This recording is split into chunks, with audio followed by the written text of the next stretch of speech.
vie soit une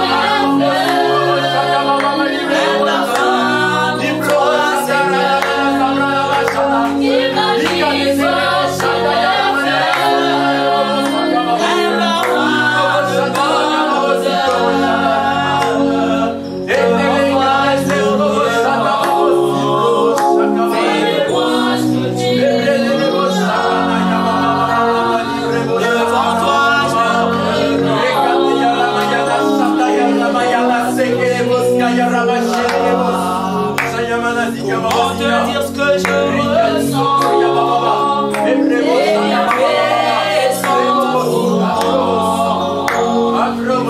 Mon amour est là.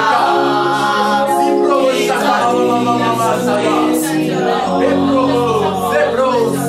te dire ce que je ressens. Les bienfaits sont devant. Tu formes mon amour est là.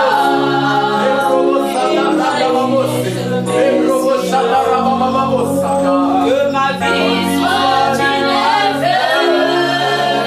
que ma foi pour toi, Seigneur.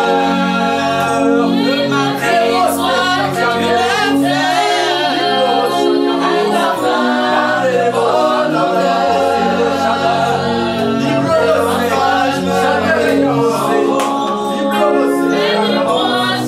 ma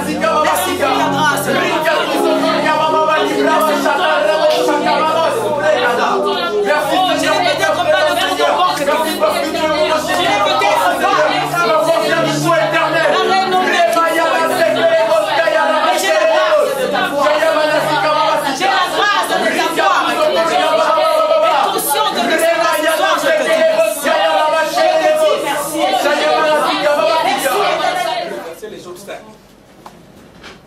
n'est-ce pas? Amen. La prière qui change les circonstances.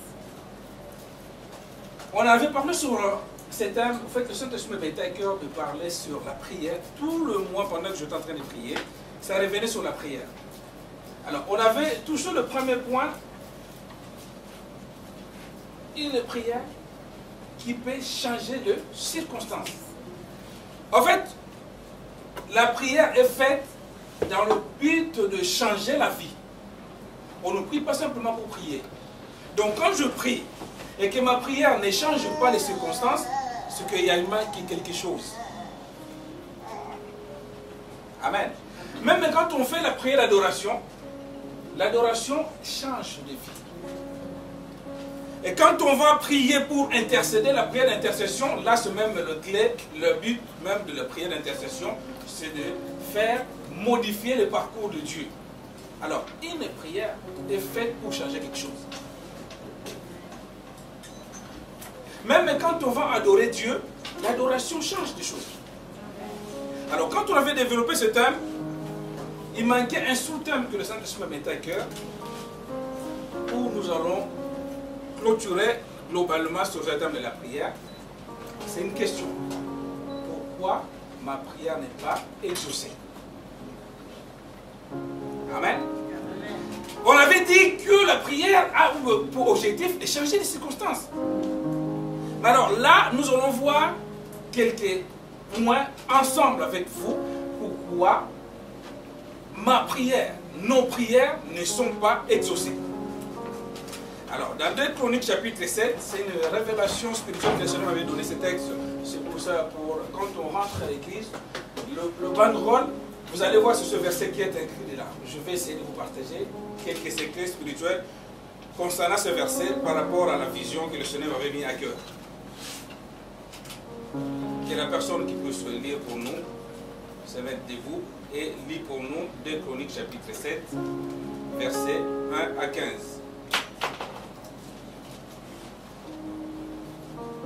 2 Chroniques chapitre 7, du premier verset jusqu'au 15e verset. J'ai lu la parole du Seigneur. Lorsque Salomon eut terminé sa prière, le feu tomba du ciel et consuma l'holocauste, ainsi que les sacrifices, et la gloire de l'Éternel remplit le temple. Les prêtres ne pouvaient pénétrer dans le temple de l'Éternel, car la gloire de l'Éternel avait rempli l'édifice. Tous les Israélites virent descendre le feu et la gloire de l'Éternel sur le temple.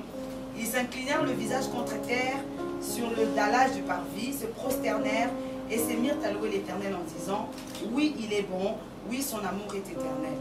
Le roi et tout le peuple offrirent des sacrifices devant l'Éternel. Le roi Salomon offrit en sacrifice 22 000 bœufs et 120 000 moutons. C'est de cette manière que le roi et tout le peuple inaugurèrent le temple de Dieu. Les prêtres se tenaient à leur poste.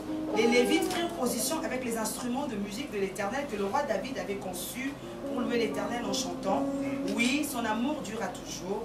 C'est David qui les avait chargés de jouer de ces instruments pour louer l'Éternel. Quant aux prêtres, ils faisaient retentir les trompettes vis-à-vis d'eux, et tout Israël se tenait debout. Salomon consacra l'intérieur de la cour qui s'étend devant le temple de l'Éternel pour y offrir les holocaustes et les graisses des sacrifices de communion, car l'autel de bronze que Salomon avait fait fabriquer ne pouvait recevoir tous les holocaustes, les offrandes et les graisses. Salomon et tout Israël célébrèrent la fête pendant 7 jours. Un très grand nombre de gens étaient venus depuis la région de Hamath jusqu'au torrent d'Égypte. Le 8e jour eut lieu une réunion culturelle. Ainsi, on avait fait la dédicace de l'autel pendant 7 jours et l'on avait célébré la fête durant 7 jours. Le 23e jour du 7e mois, Salomon renvoya le peuple, chacun chez soi. Tous étaient joyeux et avaient le cœur content à cause des bienfaits que l'Éternel avait accordés à David, à Salomon et à Israël son peuple. Salomon acheva ainsi le temple de l'Éternel et le palais royal. Il réussit à réaliser tout ce qu'il s'était proposé de faire pour ces 2 édifices. Alors l'Éternel apparut à Salomon pendant la nuit et lui dit: j'ai exaucé ta prière et j'ai choisi cet endroit comme lieu de sacrifice pour moi. J'ai exaucé ta prière, oui. Amen. Et j'ai choisi cet endroit comme lieu de sacrifice pour moi. Lorsque je fermerai le ciel, alléluia, et qu'il n'y aura pas de pluie, lorsque j'ordonnerai aux sauterelles de ravager le pays ou que j'enverrai la peste contre mon peuple.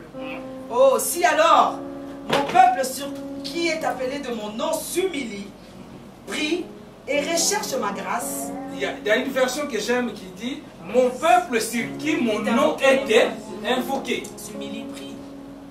S'humilie. Prie, cherche ma face et se détourne de ses mauvaises voies. Je l'exaucerai du haut des cieux. Je pardonnerai son péché et je guérirai son pays. Amen. Amen. Mon peuple sur qui son nom est invoqué, prie. Amen. Donc il y a certains exercices de choses spirituelles qui concernent que les chrétiens. Donc là, si je veux bien comprendre, avant qu'on puisse se développer, l'exercice de la prière ne concerne pas tout le monde. Amen. Amen. Amen.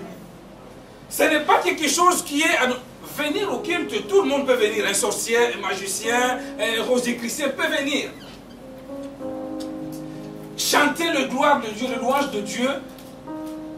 J'entendais même parfois certains bars à qui mettaient les louanges de frères en Christ. Tout le monde peut chanter. Danser la musique mondaine, il suffit qu'on ferme les yeux. Parfois, on ne sait même pas faire la différence entre les sœurs du monde et les sœurs de Christ. Tout le monde peut le faire. Mais l'exercice de la prière concerne le peuple sur qui le nom de Dieu est invoqué. Est-ce qu'on se comprend? Cet exercice de la prière concerne un chrétien et une chrétienne. Alors vous allez me dire, mais d'où vient la bénédiction de païen? C'est la grâce. Alors, il est dommage qu'un chrétien continue à vivre de la prière de la grâce.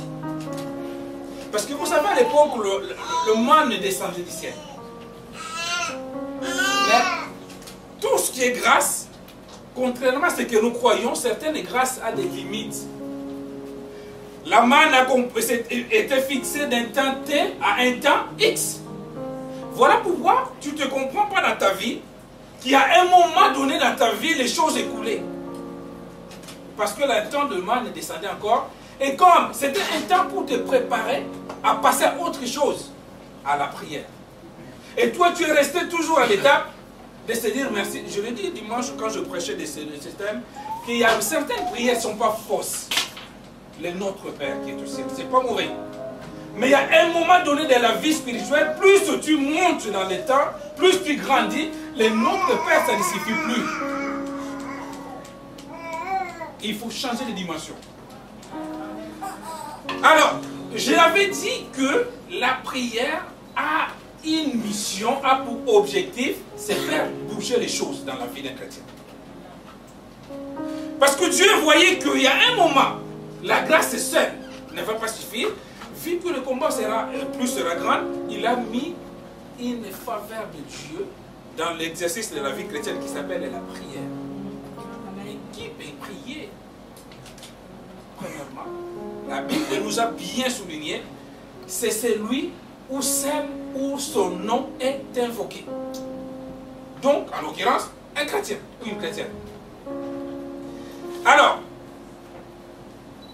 une prière est faite pour être exaucée. Parce que sa mission de la prière, c'est bouger les choses. On nous dit souvent, parfois les gens le disent comme un cantique, les slogans, que celui qui est capable de prier est capable de tout.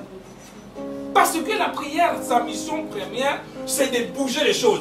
En l'autre terme, un chrétien, une chrétienne ne peut pas prier sans que les choses se bougent et trouvent ça normal. Amen. Alors, on a souvent on se cache derrière de phrases bibliques bien préparées. Ah non, c'était la volonté de Dieu.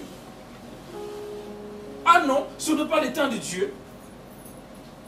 Mais si vous prenez Romains chapitre 2, verset 12, ils vous diront que la volonté de Dieu, c'est ce qui est bon et agréable.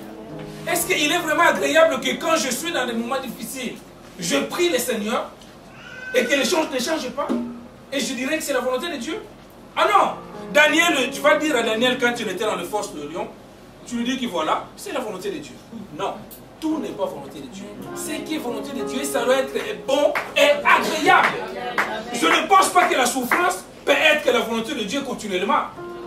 Parce que ce n'est pas bon, ce n'est pas agréable. Je ne pense pas que quand on est sans papier pendant des années, ah c'est pas grave, c'est la volonté de Dieu. Non, c'est qu'il manque quelque chose sur ta prière, il manque quelque chose sur toi, parce que la prière est faite pour bouger les choses. Il a dit, il nous a dit, je m'en vais. Mais je vous laisserai le Saint-Esprit. C'est-à-dire, il y a un moment où les disciples s'est préparé que Dieu serait plus avec eux. Et ils ont vécu Christ en chair et en os. Nous n'avons pas eu la grâce de vivre avec Christ en chair et en os. Mais le Saint-Esprit qui nous a été légué ne suffit pas si tu n'associes pas la prière.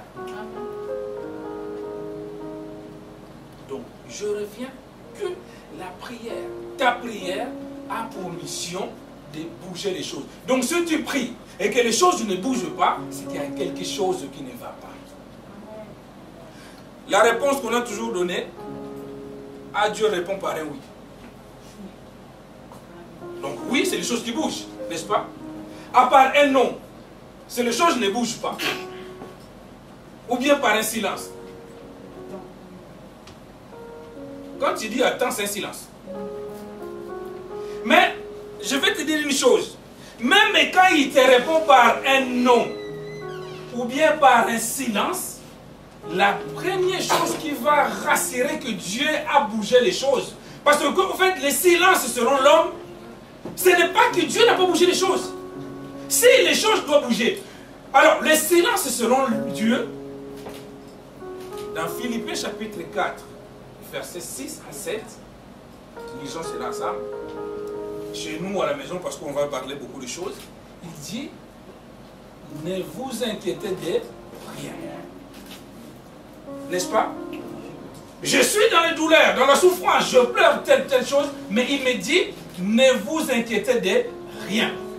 Mais en toutes choses, faites connaître vos besoins par la prière à Dieu Et c'est lui qui surpasse toute intelligence, le Dieu Tout-Puissant, vous donnerait la paix en Jésus-Christ. C'est-à-dire, même si la réponse selon Dieu à ce moment-là, c'était non, calme-toi, mais la réponse a été donnée, je le sentirai par la paix de Dieu. Mais quand je passe de moments difficiles, les épreuves est insupportable, je manque la paix, c'est-à-dire ma prière n'a pas été exaucée. Parce que la première réponse, c'est la paix. Il ne faut pas se dire que non, c'était la faute. Non, quand c'est la faute, vous allez remarquer, c'est lui qui est dans les difficultés, dans les moments difficiles, mais qui a été exaucé par sa prière, même s'il n'a pas été oui directement, il a la paix. C'est parfois même les gens qui vont avoir, comment ça s'appelle, s'inquiéter à sa place. Ah, mais comment tu fais avec ces problèmes-là? Mais parce qu'il a demandé, et la réponse lui a été donnée, attends. Mais vous et moi, nous n'avons pas vu cela. Parce que l'homme, en fait, il est dommage. Parce que l'homme, lui, on est tellement matériel. On est tellement rempli des besoins du monde. C'est que nous, notre seule réponse, pour dire que Dieu existe, c'est le palpable. C'est pour cela que parfois les païens nous disent, ah, tu as commencé à prier depuis des années, mais qu'est-ce que tu as? Amen. Vous savez, quand Dieu disait à cette vieille femme qui lui disait, l'année prochaine, à la même époque, tu auras un fils. Est-ce qu'elle avait le fils à ce moment? Si! Il avait le fils. Mais invisible aux yeux des hommes. Parce que la vie que tu as aujourd'hui, si! La vie que tu as aujourd'hui, pour celui qui a des yeux humains, il te verra toi. Nous devons toujours demander les choses, les visions spirituelles. C'est pour cela que parfois on sous-estime des gens selon la vision de l'homme. La réponse peut être non, mais selon toi. Ta vie selon toi, la vie que tu as aujourd'hui, c'est deux choses à ne pas faire. Il ne faut pas sous-estimer les gens selon ta vision. Et il ne faut pas te sous-estimer selon ce que tu es aujourd'hui.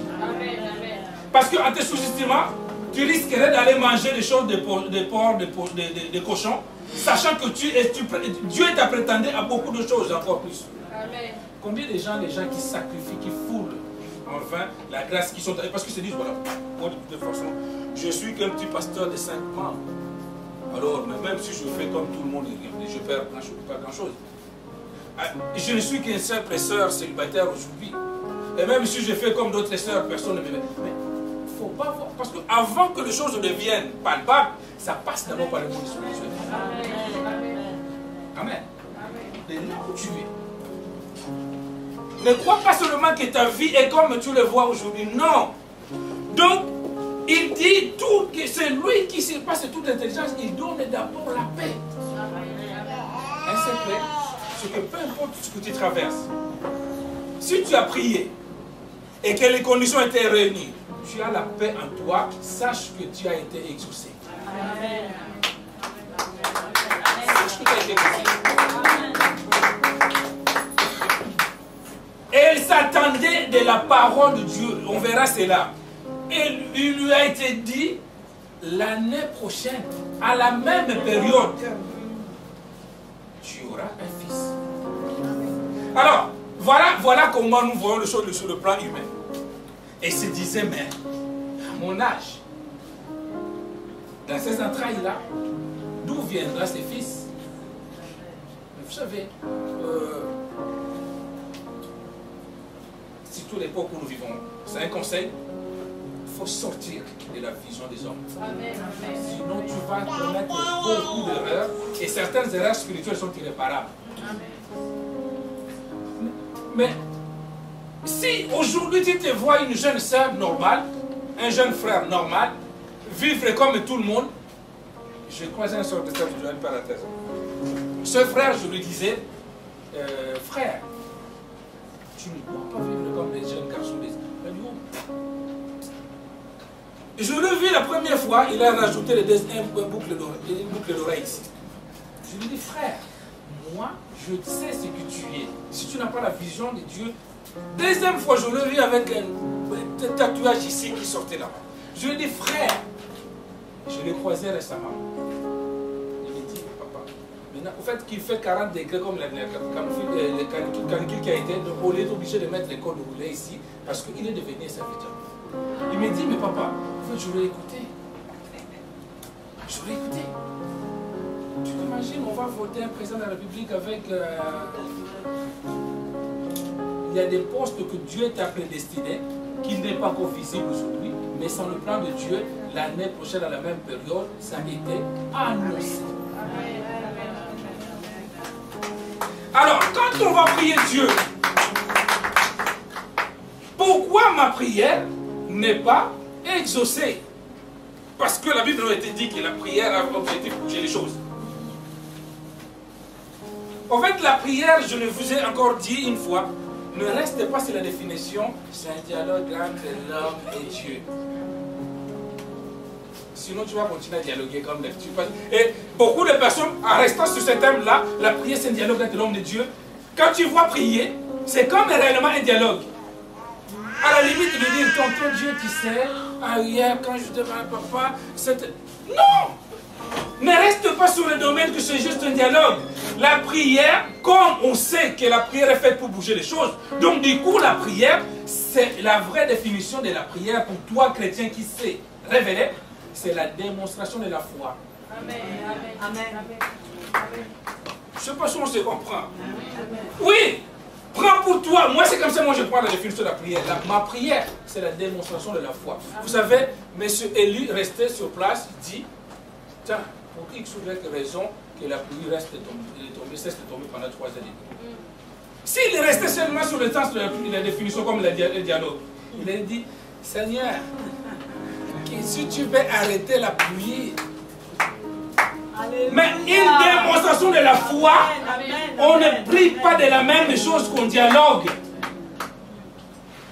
Il dit que la pluie cesse de tomber. Alors, j'ai une foi, oui ou non, mais comment tu sauras que la foi que tu as est capable de bouger les choses si ce n'est pas la prière? C'est quand Élie il a vu que la pluie s'est tombée premier jour, deuxième jour, premier mois, deuxième, il a dit, oh, réellement ma foi est capable de bouger les circonstances. Mais frère, soeur, si ta foi que tu as, mais la seule façon de comprendre ton niveau de ta foi, c'est par la prière. Mais regarde comment le diable nous fait. C'est l'exercice le moins utilisé dans la vie chrétienne. Les chrétiens sont capables de chanter 10 000 heures. Ils sont capables d'adorer Dieu dans les bêtises pendant des années. Mais il est impossible à un chrétien de mettre la prière en ami. Parce que le diable le sait. Parce que les chrétiens sont restés dans les stades où la prière est là et le dialogue. Donc il a dit voilà, de toutes les façons. Et le diable il est tellement méchant. Il y a certaines prières, de certaines soi-disant religions, on lui dit, tu n'as même pas besoin d'ouvrir ta bouche, c'est juste de dire la méditation, ça suffit. Non! C'est la prière, c'est la démonstration de ta foi. Il y a un moment de la vie, il faut que tu arrives à démontrer le niveau de foi que tu as. Est-ce que la foi que j'ai en moi, je ne sais pas si nous voyons la même chose.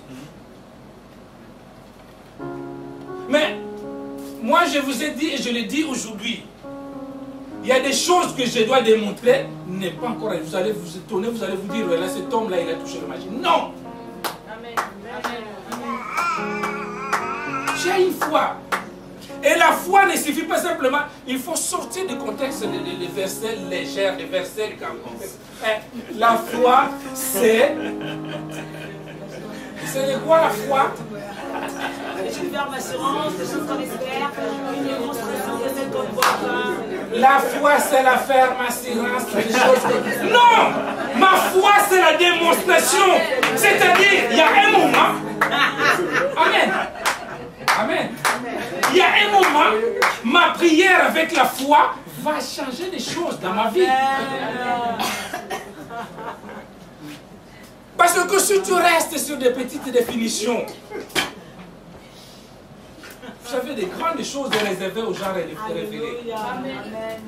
Si tu restes sur des petites définitions, c'est la démonstration des choses qu'on voit. Vous savez, pour marcher sur les eaux, Alléluia. Ça demande simplement, c'est la démonstration de choses qu'on ne voit pas. Parce qu'il s'est dit, là, il y a des crocodiles, il y a des tout ce que je veux, mais je dois marcher. C'est la démonstration de ma foi. Alors, il y a un moment, je ne peux pas être esclave de quoi que ce soit parce que j'ai la prière. Amen. J'ai cette arme-là. Mais les diables, vous savez, ils jouent sur une chose. C'est ta connaissance de Dieu. Les diables jouent sur ta connaissance que tu as sur ce Dieu-là.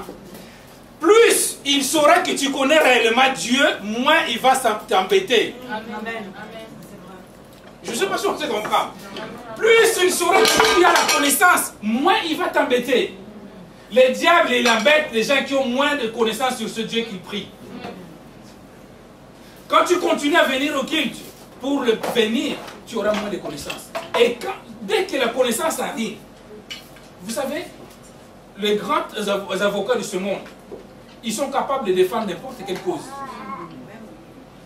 Ils sont capables. Maman, papa, au-delà même des voleurs, des terroristes, il sait que ce monsieur-là, c'est un terroriste, mais un grand avocat avec une grande connaissance, il défend. Et si la partie civile n'est pas forte, il gagne. Des yeux comme ça, on vous a volé la victoire. Et les diables jouent avec des chrétiens qui ont peu de connaissances. C'est pour cela il nous est nécessaire, nous chrétiens, il nous est nécessaire, nous chrétiens, de passer plus du temps dans la connaissance de Dieu dans les Écritures. Un chrétien qui passe moins du temps dans les Écritures, plus du temps dans la prière, il fait les choses en inverse. Amen. Dans une journée, un chrétien qui passe plus du temps à prier qu'à lire, il fait les choses à l'inverse. Je vous dire pourquoi.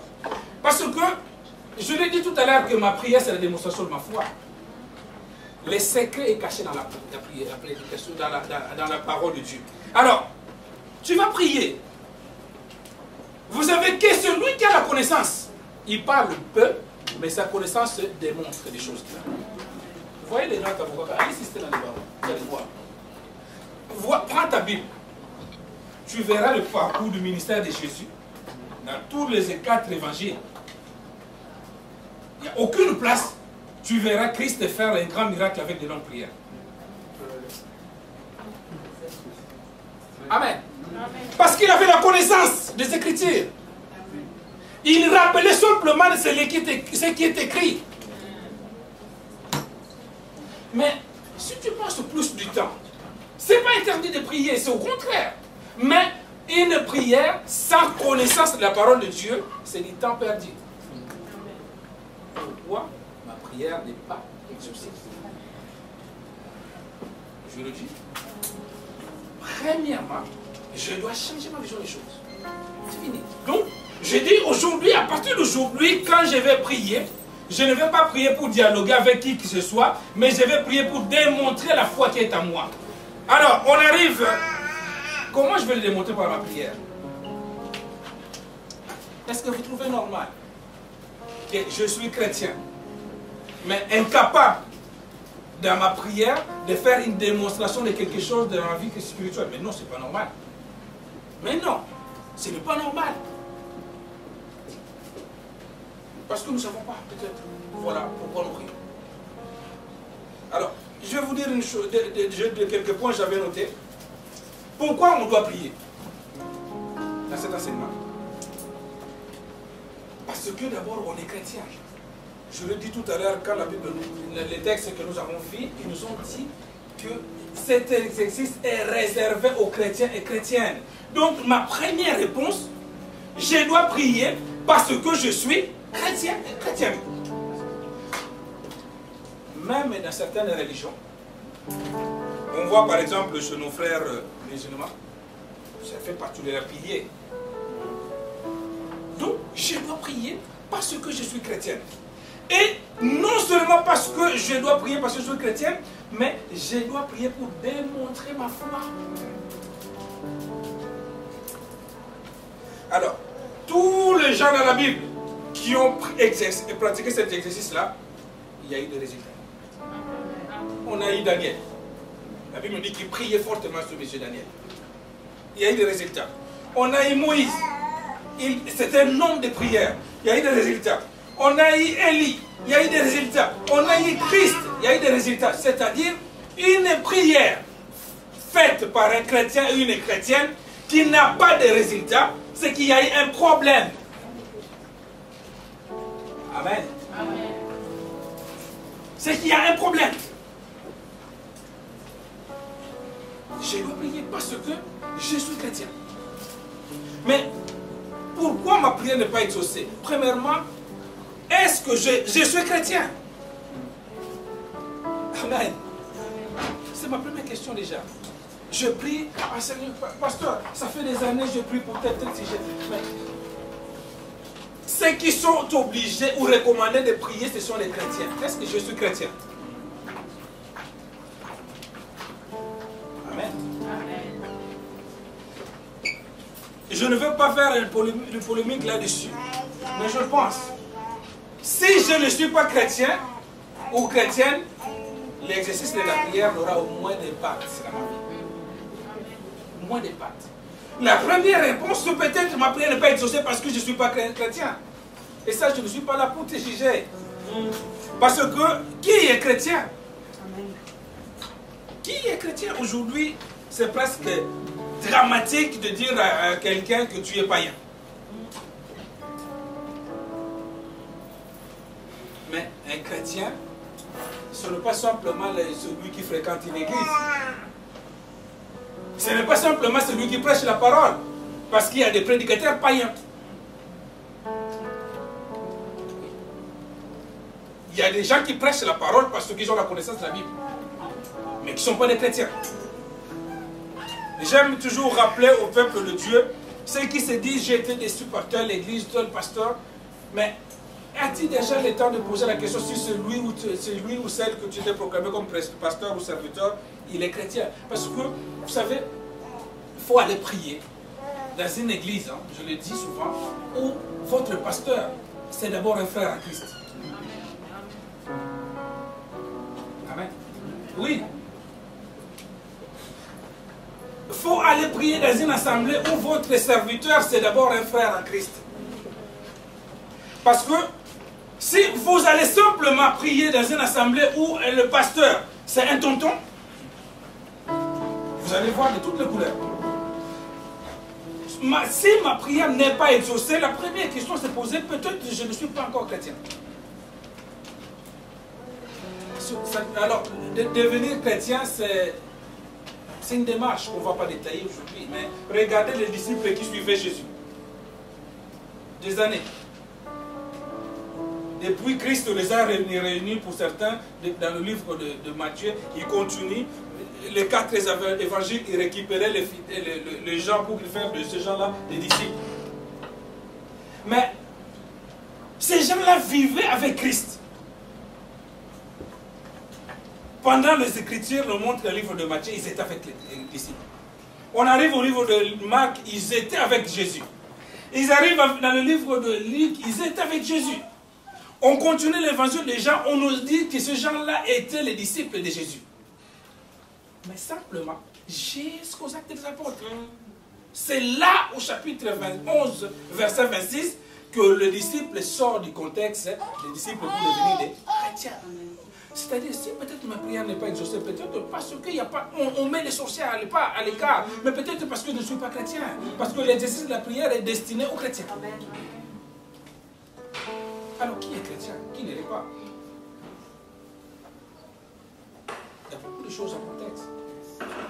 Mais peut-être ma prière n'est pas exaucée parce que je suis chrétien. Alors, quand on est chrétien ou chrétienne, on l'est tous les jours, matin, midi, soir, chrétien.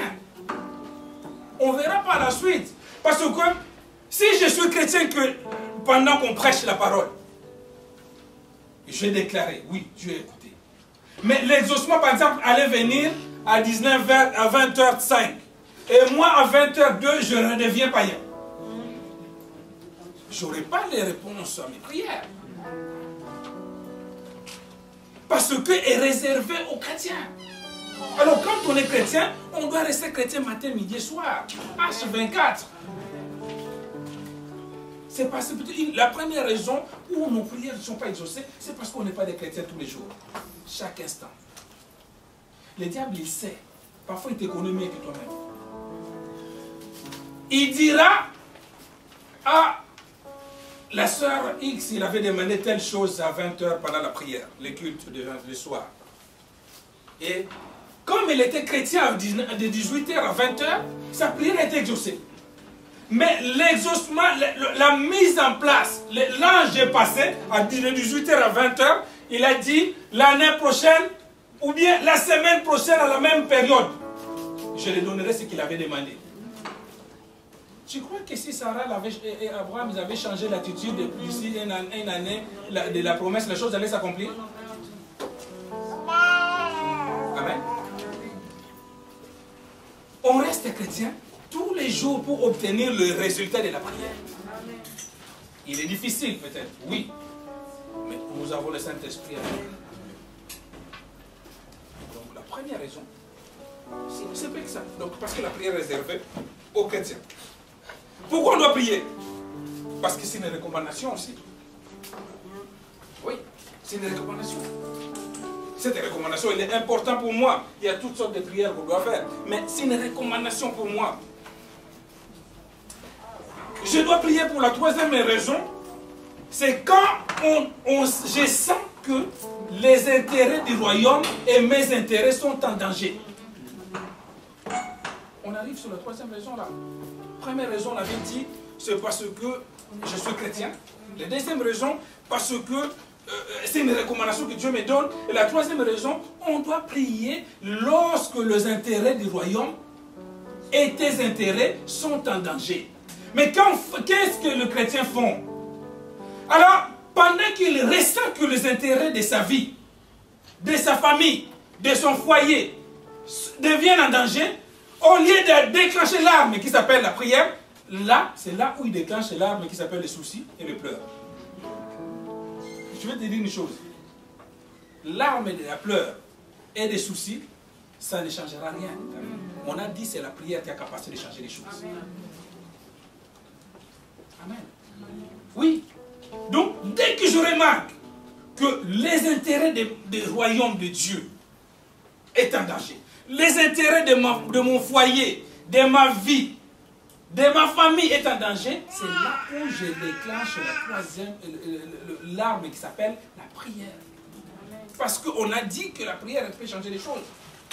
On ne nous a jamais dit que le pleur peut changer les choses. Jésus pleura quand Lazare était mort.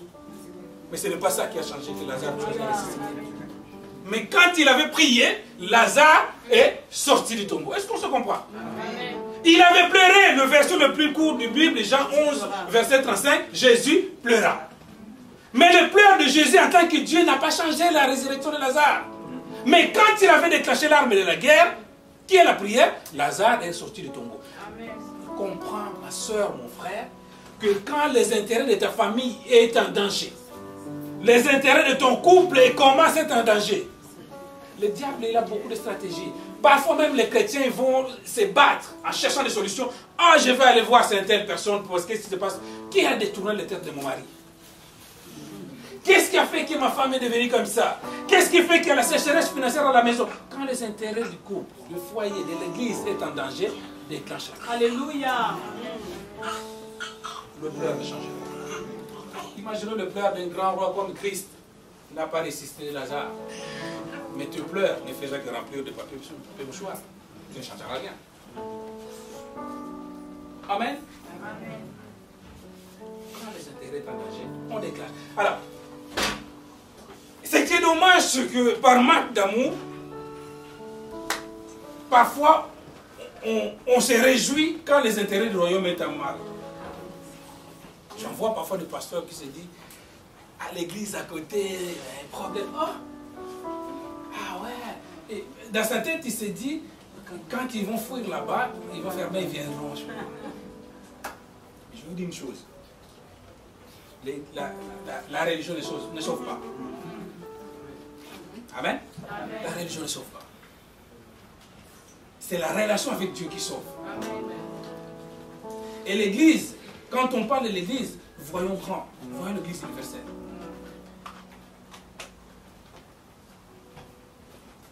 Amen. Parce que quand les intérêts étaient mal, je dois revendiquer, c'est-à-dire... Alors, il y a un autre problème, c'est que, parfois, en tant que chrétien, en tant que fidèle, parce qu'un chrétien doit avoir un discernement, en tant que fidèle, on a du mal à savoir si là, c'est mes intérêts qui est en danger, ou bien les choses... Parfois, le temps qu'on se rende compte, il a eu le temps de dévaster. Tu peux m'expliquer que ce mari-là, qui est venu de Mungafula, de Lubumbashi, de Montfermeil, de je ne sais où, faire des kilomètres pour venir te demander un mariage. Il y a des jours où il venait te voir, parfois à pied sous la pluie. Il y a des jours où il t'avait donné 50 € et pourtant lui il n'avait que 50 €. Il y a des jours où il ne dormait pas parce qu'il faut qu'il t'entende ta voix. Jusqu'à venir t'épouser. Et demain après, des belles paroles qu'il prononçait, il commence à boxer sur toi. Tu comprends? Même parfois chrétien. Il ne se pose pas de questions, il dit mais non. Parce que c'est la même personne. Mais il y a quelque chose qui s'est passé qui fait que cette chose-là pousse en lui de te détester. La même personne qu'il a aimé, qu'il a versé des mots et des phrases. Alors, mais quel qu'il dommage que même les chrétiens, nous réagissons de la même manière que le païen. Mais il faut que je réfléchisse. Il faut se dire, mais là, c'est les intérêts qui sont en danger. Parce que vous savez,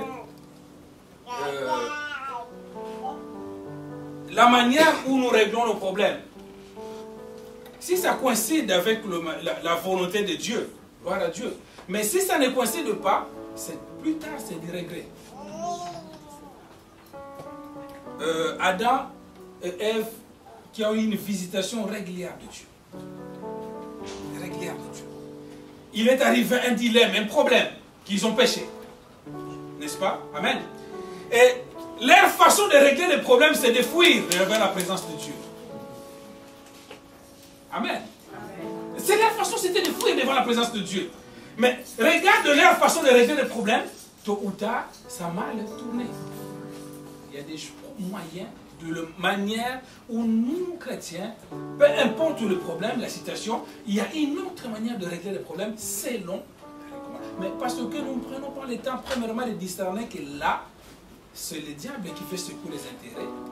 Parce que, vous savez, si cette personne, je prends l'exemple comme l'exemple de couple que je te donnais tout à l'heure, si cette personne, dès le départ, il n'était pas bien, tu l'as su, mais tu l'as fait à ta manière. Et quand les choses arriveront, ta conscience te dira, rappelle-toi de ce que je t'avais montré, parce que Dieu ne permettra jamais que quelque chose arrive sans qu'il te le prévienne. Soit c'était une volonté permissive, soit c'était entêté. Mais si vraiment c'était la vraie personne,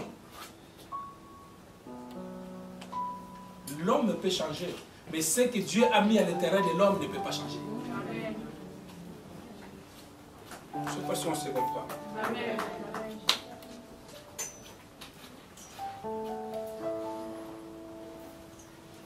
C'est quoi mes intérêts qui sont en danger? Dans mes intérêts qui sont en danger, c'est mes promesses de Dieu. Tu as des promesses en toi.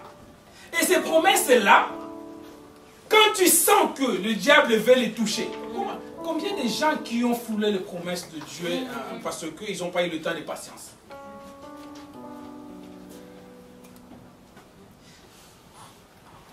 Combien de gens? C'est quoi mes intérêts? C'est mon futur. Oui, ne vois pas seulement ce que tu es aujourd'hui. Parce que ce que tu es aujourd'hui, c'est ce qui t'avait préparé hier. Alors si tu veux que ton demain soit bien, c'est maintenant qu'il faut le préparer. Et quand tu vois que le diable essaie de menacer ton présent, sache qu'en lâchant ton présent, ton futur sera aussi dans le chaos. Ça sera dans le chaos.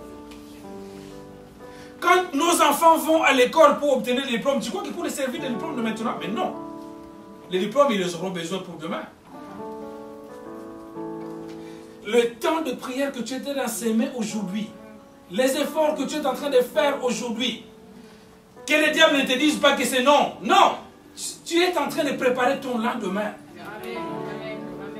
Les résultats que tu auras aujourd'hui, ça sera pour demain. Cette femme-là qui se disait, Seigneur, son mari rentrait tous les jours à 1h, 2h du matin. Un couple chrétien qui venait de se marier une année après. La femme n'avait pas d'enfant. Une année après. Et son mari rentrait toujours à 1h, 2h du matin. Première nuit qu'il est rentré à 2h du matin, il a mis la clé à la femme qui le regardait bouger le pied. Chérie, ça va? Et elle disait à elle, ça pouillonnait. Mais l'esprit lui disait. Il me disait, c'est comme de la provocation, il me dit, à 2h50, chérie, j'ai besoin de ces mots. Bon. Il me dit, il m'appelle, il me dit, mais pasteur, ce monsieur-là, je pense qu'il veut m'amener en prison parce qu'en plus, il rentre à 2h et il me demande de faire la sémoule à 2h. Mais une voix lui dit, femme, soyez soumise. Il a dit, il arrive, il fait de la sémoule. Le pire, c'est quoi? Le monsieur, il a juste pris un cuillère, il a mangé, il a dit, je n'ai pas faim. Il rentre dans son coin, au bord de lit, s'est agenouillé, il dit, papa, éternel, on dit à Lingala, Simba Moutemaranga, garde à moi mon esprit parce que là, je risque de exploser. Peuple de Dieu, mais le pouvoir de la mort,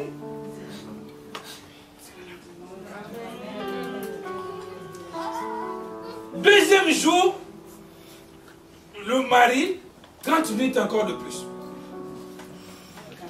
Il lui a dit, écoute, bon, il m'a dit, je mets à l'écart le conseil du pasteur Joseph, il est trop doux et calme, mais là maintenant, je règle des problèmes à ma manière. Mais dans l'entretemps, il y a un homme de Dieu qui venait dans leur église qui lui avait dit, ma soeur, mon frère, le Seigneur m'a dit, Dieu vous a béni. Amen. Peuple de Dieu, la prière nécessite des hommes spirituels. Amen. C'est pour cela que nous n'obtenons pas de résultats. Après, c'était un terrain de boxe. Poum, poum. Chaque jour à 3h du matin, poum, le monsieur continue à faire sa tête. Il dit, après le diable commence à donner des versets bibliques. Que l'homme ne sait pas ce que... Mais moi, au fait, mais... Oui, quand c'est là, on paie.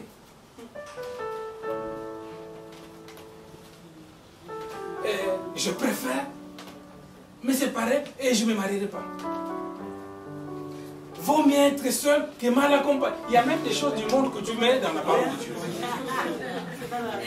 Et Dieu lui a dit, il m'appelle, je lui ai dit, rappelle-toi de ce que Dieu a dit. Aujourd'hui, c'est un couple heureux. Alléluia. Avec 5 enfants qui servent Dieu. Parce qu'il avait compris que là, c'est le diable qui essaie de détourner les intérêts du royaume, de la famille. On a déjà des problèmes et il veut rajouter. Non, quand mes intérêts sont en danger, ma vie est en danger, mon couple est en danger, ma famille est en danger, même nos proches qui sont en danger. Mais qu'est-ce que nous faisons nous? Nous agissons de la même manière que le païen.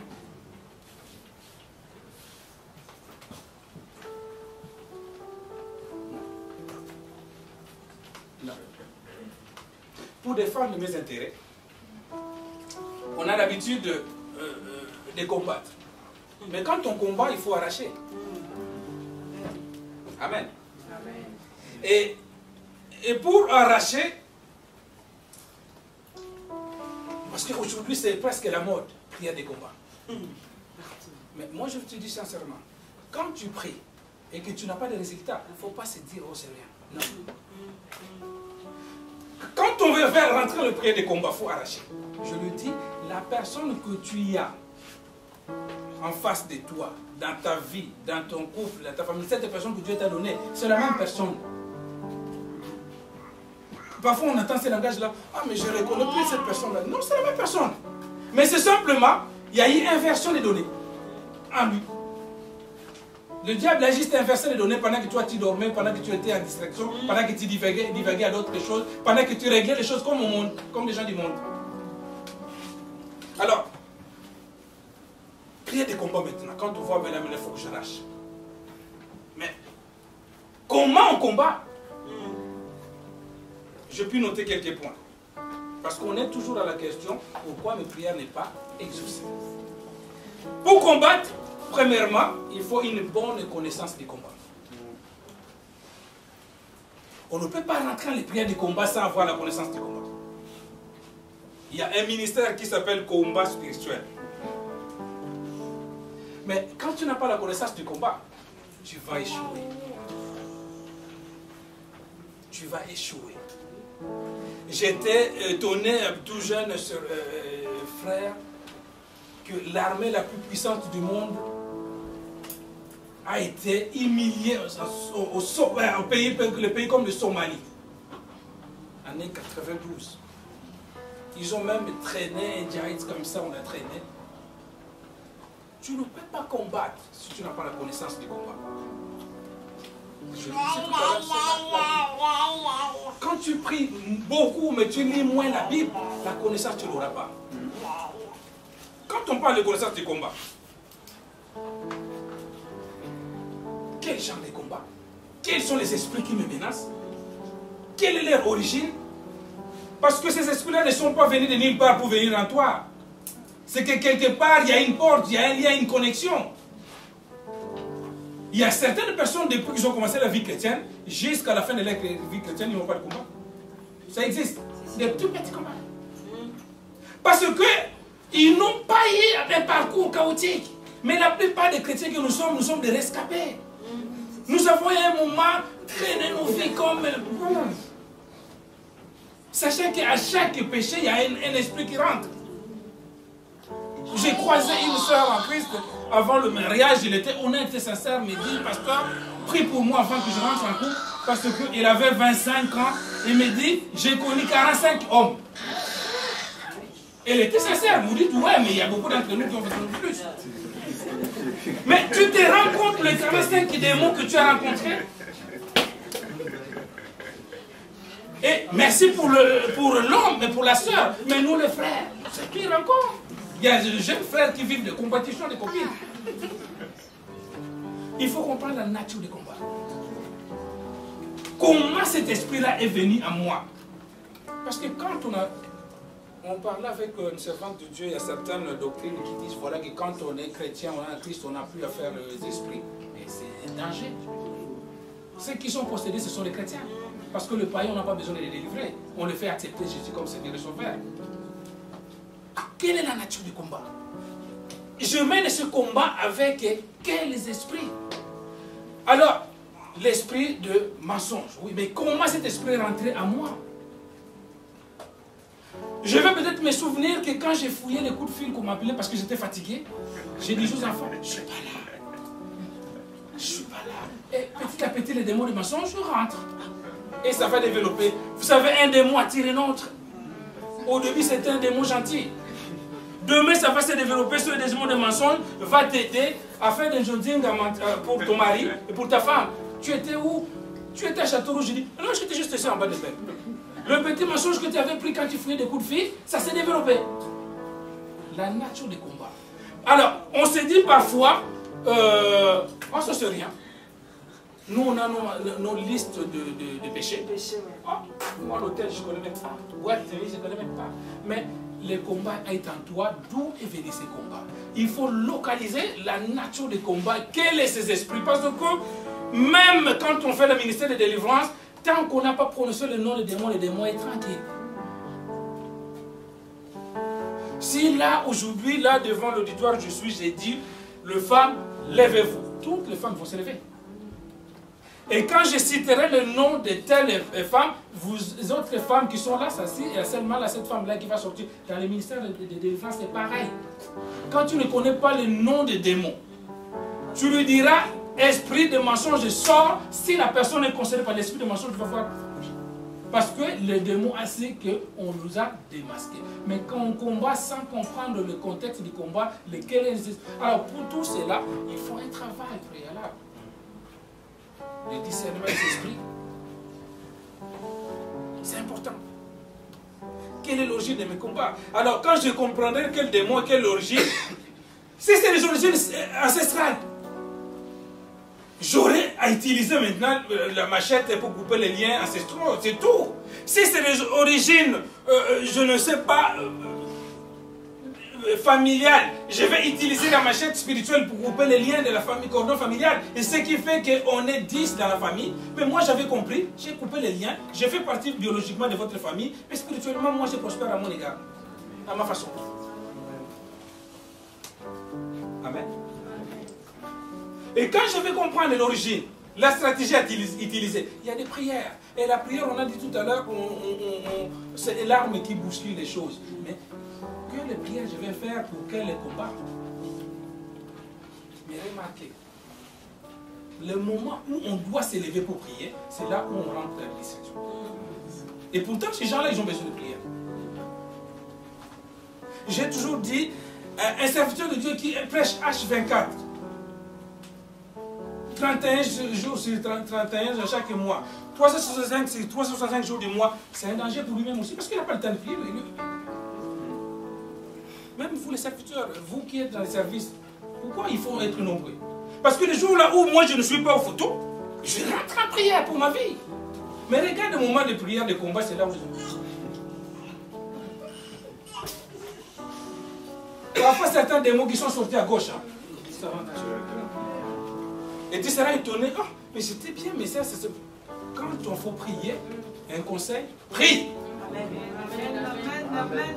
Parce que les choses, on a dit la prière bouge les choses. Là, on se lève à prier, prie. Parce que certains démons qui sortent de chez un tel qui l'a chassé, si toi tu restes en distraction, un conseil, si tu ne sais pas prier, sors dans l'endroit où on fait la prière des combats.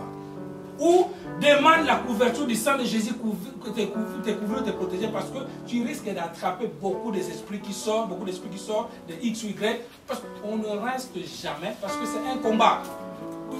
Va demander à un militaire qui est dans le champ de bataille, et ça tire de partout et puis lui...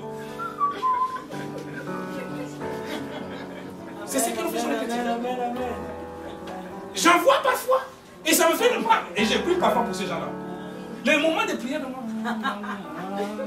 Sors les paroles. Parce que le diable, quand il a envie de te menacer la nuit, il ne vient pas doucement. Il vient.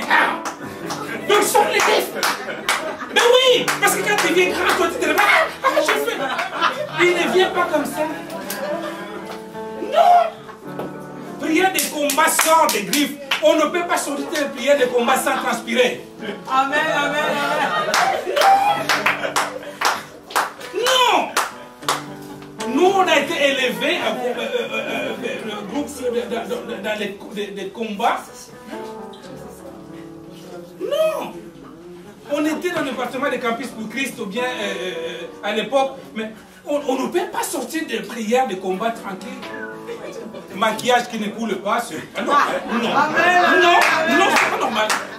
Et c'est comme ça, vous savez, je vais vous dire une chose. Il y a certaines choses, il n'y a que toi qui peux les faire. Ton pasteur, il peut t'aimer comme il vous aime, mais certaines choses, c'est toi, parce que c'est toi qui les connais mieux. Donc, lève-toi. Le vendredi et le dimanche, quand on intercède. Mais lève-toi. Le vendredi, quand... Regarde comment les gens fouillent le culte le vendredi. Là, on est combien? Mais dimanche, c'est la salle. Et ces gens-là, tu crois qu'ils sont pas des démons? Et ils ne sont pas au travail, tous ces gens-là. Demandons les spirituels, localisez-les. Ils sont devant Netflix, ils sont devant la télé. Mais c'est ta vie que tu es en train de laisser. Et le diable, lui, continue à te faire passer du temps. Lève-toi dans la prière. Les louanges, l'adoration, c'est bien. Mais même les louanges, l'adoration. Les louanges qui fait fouiller les démons sont des louanges spirituelles. Moi, je sais pas, moi c'est moi. Il y a certains chants que tu peux sortir tes chansons, moi je ne l'écoute pas si je ne sens pas rien de spirituel là-bas. Non. Parce que vraie louange de Dieu, donnée par l'homme qui est inspiré, ça bouge des choses. Mais n'écoutez pas tout et n'importe quoi. Tu as besoin de sauver ta vie. La situation auquel tu es entraîné, le diable est lié depuis des années, depuis des mois, il y a un moment, il faut que ça libère. Il y a un moment, il faut que ça libère. Il faut que ça libère. Donc je disais, quand on rentre dans les périodes de combat, il faut avoir la connaissance du combat. La deuxième chose, quand on veut entrer dans les périodes de combat, ne jamais accepter la situation, la position que le diable t'a imposée. Amen. Premièrement, je dis, quand on veut rentrer en période de combat, on doit connaître les stratégies et avoir la connaissance du combat. La deuxième chose, n'accepte jamais la position que le diable t'a imposée. Non. Amen. Amen. Non. C'est-à-dire, je vais te dire que le diable va te dire que la souffrance est une fatalité. Non. Alléluia. Non. Dieu m'a créé pour dominer, pour vivre. Dieu m'a créé pour être heureux. Donc si le diable m'impose, toi tu dis, bon, non. Parce que si toi tu ne te révoltes pas, le diable ne va pas te révolter à ta place. Il est jamais, même les tout petits démons, il n'y a pas de démons gentils. C'est à toi des moments. C'est-à-dire, il y a un moment, je dois avoir. Mais vous savez, le diable, qu'est-ce qu'il fait? Les soucis de nos vies, on le voit seulement les jours de notre anniversaire. Ouais. Là, oui, tout le monde. J'ai 37 ans. Ah, Seigneur, qu'est-ce que je fais de ma vie de 37 ans? Appelle quelqu'un qui a un anniversaire, qui passe des épreuves, hein, le matin, il te dira, je prie mon Seigneur, franchement, 37 ans. Oh, sans mari, sans travail, sans logement, sans enfants, sans séjour, sans... Il y a des 100.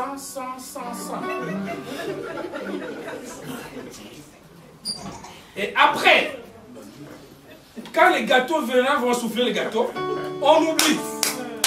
Tu vas t'en souvenir encore à 38e anniversaire. Peuple de Dieu, il y a un moment, vous savez, il y a des gens dans la Bible. Hein. La Bible nous dit quand ils priaient, ils déchiraient les vêtements, ils se couchaient par terre. Il y a un moment quand tu pries. Il faut que même les démons de ta famille qui a voulu te bloquer, hein, ils sachent que cette personne-là s'est réveillée. Prie! Prie! Il faut qu'ils sachent que cette personne s'est réveillée. Non! Parce que c'est là, c'est ta vie. Et de ta vie, personne ne peut le faire. Tu as des droits que Dieu t'a donné. Parfois, tu as des promesses qu'on a prophétisées sur toi. Mais les gens souvent s'en compte. Parfois, il y a des gens qui sont énervés. Ah, le prophète est venu là-bas pour prophétiser pour moi. Oui.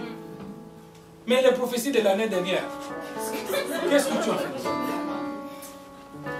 Et il y a certains prophètes malhonnêtes, ils ont compris. Pour te soutirer de l'argent, parfois, envoie $100, je vais prophétiser pour toi. Tu envoies. Ils prophétisent. Et les prophéties de l'année 90. Une prière sans exaucement ne le laisse pas passer. Il avait prophétisé, ainsi dit l'Éternel, de 90. Et tu laisses tomber, tu attends ainsi dit l'Éternel de 2016. Oh! Réveille-toi. Soyons des battants, des vaillants, parce que il a déjà déposé le dépôt dans chaque vie. Personne ne vide là où tu as dans tes entrailles, il y a des enfants. Dans ta main, il y a ton porte-monnaie, il y a le carte de séjour. Dans la clé de ton logement, toi qui es sans domicile, tu en as. Mais parce que tu ne les revendiques pas. Ton mari est bloqué quelque part, il y a certaines filles qui continuent à jouer avec lui. Va les récupérer dans la prière. Ta femme il traîne à Château Rouge. Va les chercher dans la prière, sors dans la prière. Ces bancs-là qui sont vides, ce sont des gens que le Seigneur a prévus là. Mais lèvons-nous dans la prière. Et nous sommes contents, il dit, ah, moi quand tu me donnes la feuille chaque dimanche, 170 présents, non, c'est pas possible, c'est pas ça que tu avais dit. Je vais les récupérer. Les intérêts du royaume qui sont en danger, nous rigolons. Mais après, il y a des choses, il ne faut pas accepter la passion que le diable te donne. Tu trouves normal, 45 ans, toujours le même point? Sans rien, sans. Non! Ta vie est faite pour passer de point X à point Y. Il n'y a que Rabbi qui ne change pas. Toi, ta vie doit changer. Ton ministère doit changer. Ta façon de voir les choses doit changer. Ta prédication doit nourrir des gens. Si je passe chaque jour, le premier jour, Jean 3,16. Le mois prochain, Jean 3,16, vous allez me dire avec beaucoup de gentillesse, pasteur, Jean 3,16. Avant même que j'ouvre la Bible. Avant même que j'ouvre la parole de Dieu. Et si je dois évoluer parce qu'il faut besoin d'évoluer, quelle est la position que le diable t'a imposée dans ta vie? Amen. Quelle est la position que le diable a imposée ton couple? Quelle est la position que le diable a imposée ta famille? Et souvent on est content de dire, oh nous on sort d'une famille misérable et pauvre. Et toi qui es devenu maintenant la connaissance, qu'est-ce que tu fais de cela? Vous savez, à un moment, moi, je me suis révolté à un moment. La souffrance était tellement énorme, je dis, je ne dors plus mon lit. Pasteur. Je fais les démarches de visa, ça ne marchait pas. Je dis, je ne dors plus. J'avais fait 6 mois, je dis, tant que tu ne me réponds pas, je ne montre pas. Et à un moment, il faut prier avec une sainte colère. Tu vas dire, le diable, non. Va tenir ton ventre. Ça, je ventre. Et va tenir tes mains là. Il y a des gens qui traînent. Spirituellement, je vois des billets, des vies en abondance dans vos mains. Mais tellement que vous acceptez la solution, la position que le diable vous a imposée, vous resterez comme ça. Il faut se révolter. Change la façon de prier. Ce n'est pas normal que quelqu'un qui est révolté, vous savez, un blessé de guerre, quand il crie, même celui qui a 10 000 km, il entend. Oui, il y a des situations que le diable veut nous imposer. Désormais, quand je prie, même celui qui est là-bas, il faut m'attendre. Alléluia. Il faut que les voisins viennent taper et disent, oh monsieur, je dis, mais si tu continues à faire des prières que je le dis, des prières de prêtre, hein, tu vas voir. Lève-toi dans la prière. Je disais, deuxième chose, n'acceptez pas. Non. Il est anormal. Il veut te faire passer des choses comme normales, mais ce n'est pas normal. Tu dis non, moi je connais ce que tu as dit.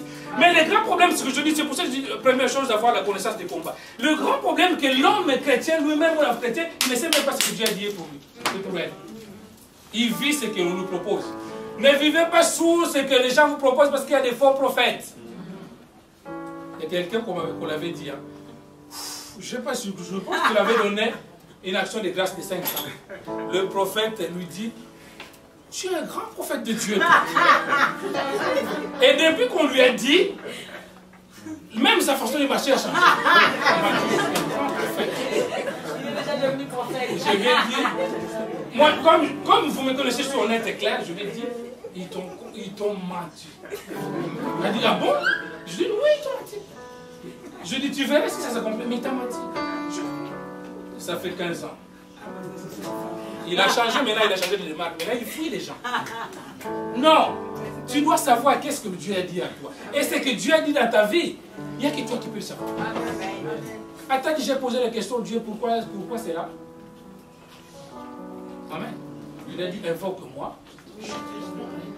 Tu crois que si toi tu es là aujourd'hui chrétien, c'est pour défendre les intérêts de ta famille aussi. Pour défendre les intérêts de ta vie. Ne sois pas seulement, accepte jamais. Parce que la seule personne qui peut t'imposer une position est acceptable, c'est Dieu. Non.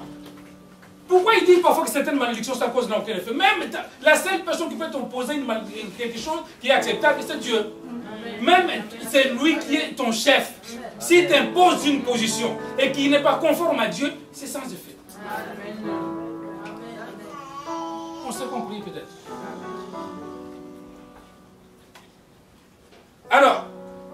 Alors les causes, on termine par là.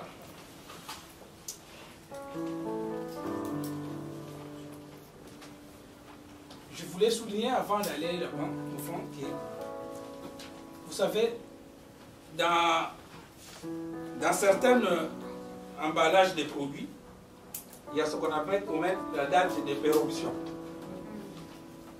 C'est-à-dire ces œufs-là, ces yaourts-là, valables jusqu'au 5 octobre 2019. Au-delà de cette date-là, les nutritionnistes disent parfois les yaourts, tu peux les manger encore 15 jours avant. Les œufs là, c'est pour les femmes. Et après. Parce que la date de péremption est arrivée. Mais la prière n'a pas de date de péremption.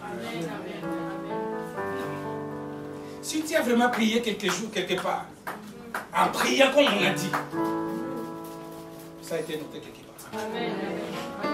Si tu n'as pas encore prié, en sortant de cet enseignement, change la façon de prier. Amen. Change. Quelqu'un me dira un jour, papa, je vais bien prier comme tu l'as enseigné, mais j'ai pas de chambre à la maison. J'ai pas de place, je vis chez les gens. Je lui ai dit, mais est-ce que le diable ne sait pas que tu vis chez les gens? Il a pitié de toi, il dit, ah non, je ne les touche pas le temps qu'il vit chez les gens.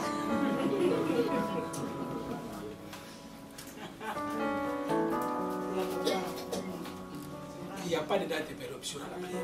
Donc, si tu as vraiment prié, ça arrivera. Si tu n'as pas encore prié, change. À partir de ce jour-là, ce n'est pas normal. Il ne faut pas accepter ce qui n'est pas normal pour toi. Surtout les sœurs, j'en vois. J'ai mal. Je sens que mes périodes arrivent. Et si tu le fais, hein, le diable te dit, Dieu il est bon. Je vais vous dire une chose. Il ne peut pas t'imposer 5 jours par mois ou 6 jours par mois des règles douloureuses. Non. Non. C'est le diable.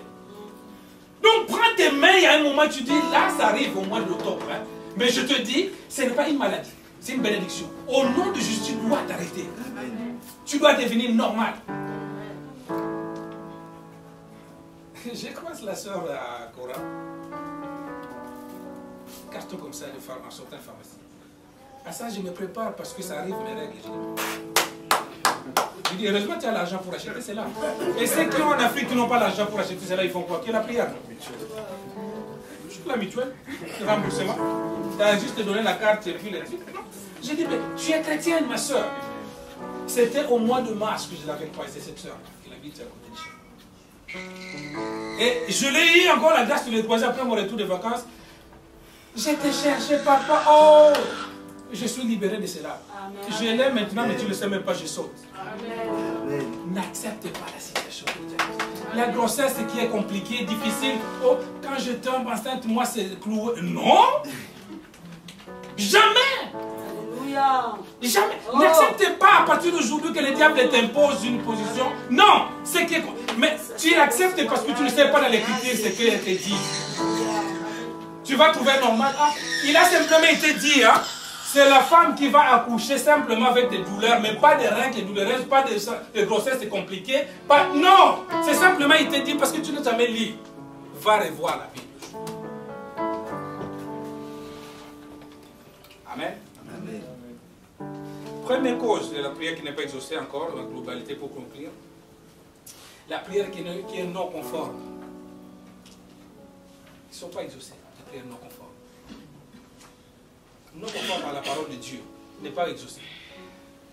Seigneur, aide-moi. Quand tu me donneras cette voiture, ceux qui se sont moqués de moi, Seigneur, je passerai devant un klaxonnant où ils me verront. Quand tu me donneras ce permis de conduire, Seigneur, je passerai avec ce permis de conduire la main comme ça. Seigneur, ceux qui se sont moqués de moi quand j'ai été stérile, j'achèterai la poussette à 12 000, je passerai devant moi. Seigneur, ceux qui se sont moqués quand j'étais célibataire, c'est comme ça, bras dessus, des prières non conformes. Ça ne va pas. Non, là je te dis, laisse tomber. Ils se sont moqués de notre famille qui était pauvre. Comme tu m'as amené en Europe, quand je descendrai, la villa que j'ai achetée pour ma famille, tous les voisins verront la villa, ne change pas de moi.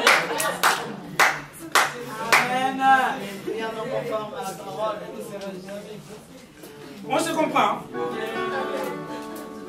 Donc laisse tomber les prières comme ça. Change la façon de prier, sinon ça sera quelque chose. La deuxième chose, le deuxième point qui fait que la prière ne soit pas exaucée, c'est le problème de manquement dans la prière. Dans le manquement, j'ai noté la manque de sainteté.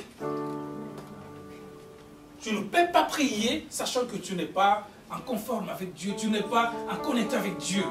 Ta vie, alors vous me direz, mais comment je serai si je ne suis pas en connexion? Oui, mais la conscience spirituelle nous dit réellement si nous sommes bien ou pas avec Dieu.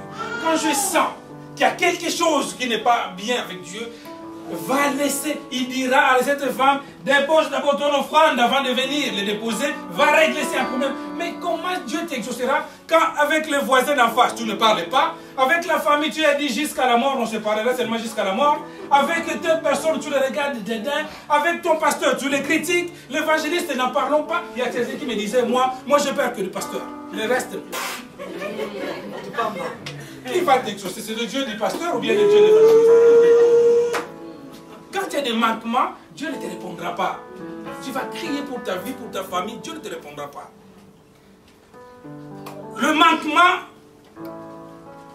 des connaissances de la parole, ceux qui ont des lacunes, ils sont roulés en farine par le diable.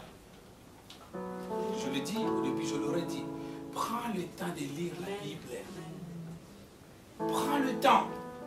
Vous savez, nous, on vient des églises évangéliques au pays. Parfois, certaines mamans qui étaient dans l'église, ils ne savaient pas ni lire ni écrire. Mais Dieu les a fait grâce, ils lisent l'écriture. Je vis, moi, des hommes et des femmes, des mamans qui ne savent pas lire. Mais ils prennent sa Bible et lisent. Mais je me disais, mais comment ils ne savent pas lire? Mais les Saint-Esprit aident. Mais toi, tu sais lire. Mais en plus, il y a les connexions aujourd'hui, il y a Internet partout. Les 4G, tu as pris juste pour lire des sottises. Pour commenter des bêtises de Facebook. Mais jamais on t'a vu suivre une prédication, commenter une prédication. Toujours, un tel, mère, un tel. Qui te donnera? Prends du temps à lire la Bible. Tu ne sais pas, mais tu seras même normalement